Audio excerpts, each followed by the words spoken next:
Don't plot sales data like this. Instead, use Python in Excel. Type equals PY, then press Tab. Name your data frame, then reference the data table. Control plus Enter. Control Shift Alt P is another way to enter Python mode. Reference the data frame sales column. Then, type this code to plot the sales data.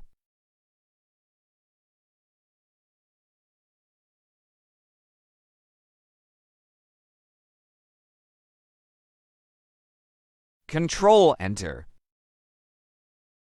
Change the output to Excel value.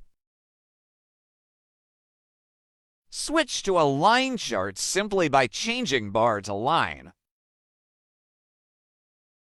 Like and follow for daily tips.